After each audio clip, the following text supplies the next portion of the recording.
katika hotuba bora zilishai kutokea kwenye nchi hii, hotuba ya jana imevunja rekodi. Na kwa nini imevunja rekodi? Kwamba Mheshimiwa Rais alipoingia kwanza bungeni na kuanza kusoma ile hotuba yake, uliona ni jinsi gani alianza kwa kutoa pole kwa Watanzania baada ya kutokea yale yaliyosintofahamu ya tarehe 29. Kawapa pole Watanzania wote. Na hicho ndio inaonyesha au inadhihirisha kwamba Mheshimiwa Rais ni mama ambaye ni mama wa watu wote. Mara zote ninasemaga Mheshimiwa Rais ni mama ambaye ana mtoto wa mgongoni wala watumboni, wote ni watoto wake. Mimi kama mbunge wa Monduli, kikubwa ambacho kwanza nafurahi sana ni pale alipozungumzia uboreshaji wa mifugo. Yaani anakwenda kuleta tija, tusiwe na ufugaji olela, tuwe na ufugaji wenye tija ambayo ukitoa ng'ombe unapeleka mnadani unaweza ukafanya kitu ambacho kitaweza kukuletea maendeleo. Amesema anaboresha hapo, na si anaboresha tu kwamba tuwe na mifugo bora, lakini amesema anakwenda kuongeza maeneo ya malisho kutoka milioni 3.5 eka anakwenda kupeleka mpaka eka milioni 6, mara 2.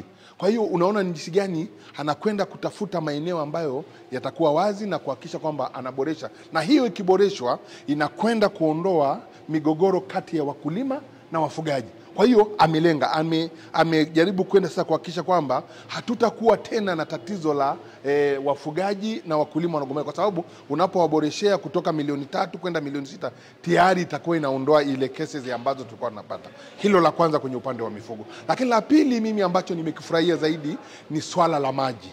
Kwa kweli namshukuru sana na kumpongeza Mheshimiwa Rais kwa sababu mimi kwenye jimbo langu wote mnajua tuna tatizo la maji. Kwa hiyo amesema katika vitu anapokwenda kufanya kwa kasi, anapokwenda kuunda sasa baraza la mawaziri, na naamini jana alikuwa anamuelekeza Mheshimiwa Waziri Mkuu wetu Dr. Mwigulu Nchemba kwamba tunatamani serikali iende ikafanye kazi yake vizuri. Hilo na yenyewe na mimi niliona kama ni jambo ambalo linakwenda kuwa na neema kubwa sana kwa wananchi wa Monduli, hususan maeneo yale ambayo yana matatizo ya maji. Kama unavyojua kabisa jimbo langu lina matatizo ya maji.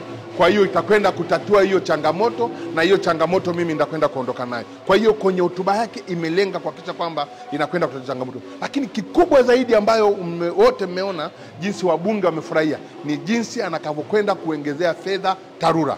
Mwenye TARURA inagusa mwananchi wa kawaida sana kule chini.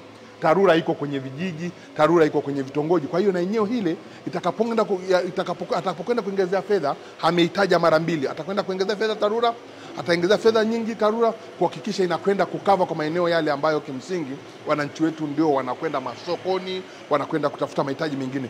Hilo na nyo limekuwa ni jambo kubwa kwenye hotuba ya Mheshimiwa Rais. Na mimi nashukuru kwa sababu hotuba ya Mheshimiwa Rais na Mheshimiwa Rais go ahead kwamba iende kwa jadiliwe. Kwa hiyo nafikiri tutakapokuja kwenye bunge tarehe 27 mwezi wa kwanza, naamini tutakwenda kujadili na tutajadili kwa kina na kuhakikisha kwamba tunashauri serikali kuhakikisha ni maeneo gani kwenye TARURA yaboreshwe ili kuondoa zile cases ambazo zinawasumbua wananchi.